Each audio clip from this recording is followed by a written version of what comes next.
அனைவருக்கும் வணக்கம். சுய உதவிக்குழு எல்லாருமே நடத்தும்.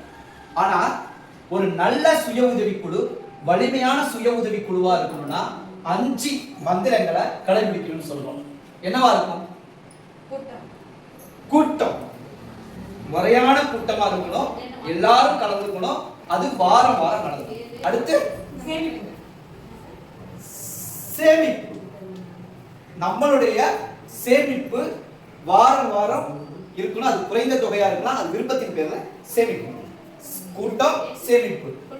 அடுத்து கடன். எதுக்கு? நம்ம போய் வெளியில வாங்கக்கூடாது, நம்முடைய தேவைகளை நம்மளே சுய உதவி குழுவுடைய வாங்கிக்கணும். அதுக்கு பேர் உள்கடன்.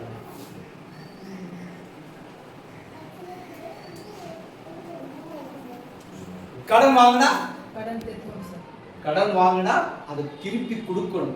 அப்பதான் அது சுழற்சி முறையில எல்லாருக்குமே பயன்படும். அப்ப நம்ம வாங்கின கடனை தவணை தவறாம கொடுக்கணும். அப்ப கூட்டம் நடத்துறோம், சேமிக்கிறோம், கடன் கொடுக்கிறோம், கடனை திருப்பி செலுத்துறோம். ஆனா இதெல்லாம் நீங்க செய்யறீங்கிறத நான் எப்படி தெரிஞ்சுக்கிறது? பதிவேடுகள் நம்முடைய ஆதாரம், நம்மளுடைய வெளிப்படை தன்மைக்கான ஆதாரம். பதிவேடுகளை பராமரிக்கணும். அப்ப கூட்டம் நடத்தணும், சேமிக்கணும், உள்கடன் கொடுக்கணும், கடனை திருப்பி ஒழுங்கா செலுத்தணும், பதிவேடுகளை பராமரிக்கணும். ஆனா இதை எல்லாரும் செய்யலாம்.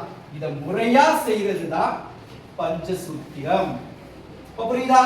பஞ்சசூத்திரம்னா முறையான கூட்டம், முறையான சேமிப்பு, முறையான உள்கடன் வழங்குதல், முறையான கடன் திருப்பம், பதிவேடுகள் பராமரிப்பு. இதை செஞ்சா குழு வலிமையா இருக்கும், தொடர்ந்து பயன்படும், எல்லோருக்கும் வலிமையான அமைப்பா இருக்கும். ஓகே?